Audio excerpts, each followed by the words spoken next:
One knock, 4 shots, a child running for fun, and a body on the pavement.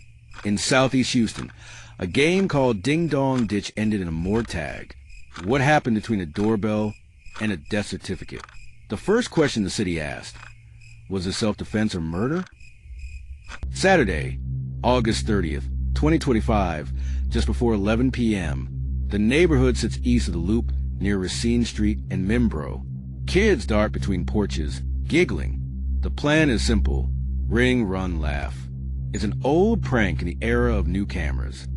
Police reports later say an 11-year-old rang a doorbell and sprinted. A resident steps out, firearm in hand. Shots crack the dark. The boy collapses. First responders rush him to the hospital. By Sunday, he's gone. Witnesses say he was running away when he was hit. If that's true, what threat justified bullets? Ding Dong Ditch sound harmless, but the context matters. Late at night, a city where many install cameras and keep a wary eye, a country where a stranger at your door can trigger adrenaline and sometimes gunfire. In Houston, HBD homicide investigators and crime scene techs fan out along the street. One person from the home is detained for questioning and later released as detectives seek warrants and sort evidence. Reporters on scene capture subjects surrendering and officers executing a search at daybreak. By afternoon, HBD spokesperson confirms the child's death and emphasizes, this doesn't appear to be self-defense.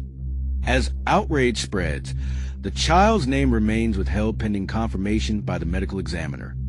If self-defense is off the table, which charges for the homeowner who fires at fleeing kids? Let's rebuild the timeline. 10:55 p.m., doorbell rung. Seconds later, shots. Paramedics arrive. Transport. Next day, death pronounced. Detectives retrieve multiple firearms from the residence, according to early reports. Key legal frame in Texas. Penal Code Section 9.31, self-defense, and Section 9.32, deadly force. Deadly force is justified only if you be justified in using force, and you reasonably believe it's immediately necessary to stop another's unlawful deadly force or certain violent felonies. Running away after a prank is not a violent felony, and firing at a retreating child strains any claim of immediate necessity. Investigators say they're working with the Harris County DA on potential charges. Meanwhile, the city balances grief and fury. But what if the homeowner thought the kids were burglars? Does Castle Doctrine shield him? Texas's Castle Doctrine removes a duty to retreat in certain places, home, car, business, and presumes reasonableness in narrow scenarios, like an unlawful, forceful entry. But no report suggests a forced entry here. This was a doorbell ring and a retreat. Unless the state's evidence later changes, the presumption underpinning Castle Doctrine is unlikely to apply. HBD's early statement does not appear to be self-defense, came after witness accounts that someone exited the home and shot at fleeing children, striking the boy in the back. As anger builds, national outlets amplify the story, joining a grim pattern of overreactions to door-knock pranks. So, if not self-defense, what charges could prosecutors bring? In Texas, prosecutors should consider murder as intentional killing, felony murder, if a felony led to death, or manslaughter, reckless behavior causing death. The exact charge hinges on intent, recklessness, and proof.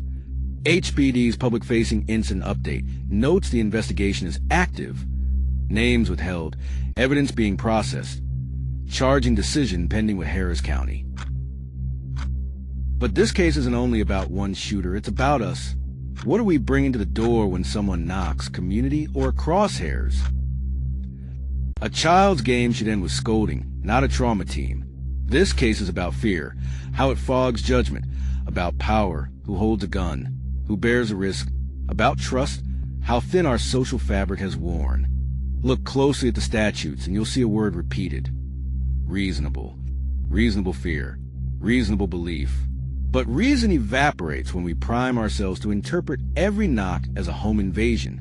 Technology, doorbell cams, neighborhood apps should inform us, not inflame us. In neighborhoods where police and residents both feel on edge, hypervigilance can pass for wisdom. It isn't. Wisdom is proportionality. It's the humility to hold fire when the target is running away. And 11, justice here means more than a charge. It means norms. We teach kids that pranks can carry dangers. We teach adults that deadly force is a last resort under narrow, lawful conditions. And we rebuild community trust so that a doorbell isn't a trigger. So ask yourself, when the next knock comes, what lives on your side of the door? Fear or restraint? This is Mysterious Crime Box. Today, we tell the story of an 11-year-old whose laughter turned to silence on Racine Street. Police say it doesn't appear to be self-defense. The investigation continues. If this story gripped you, subscribe, share, and leave your thoughts below. Join us again here at the Mysterious Crime Box for more mysteries await inside the crime box.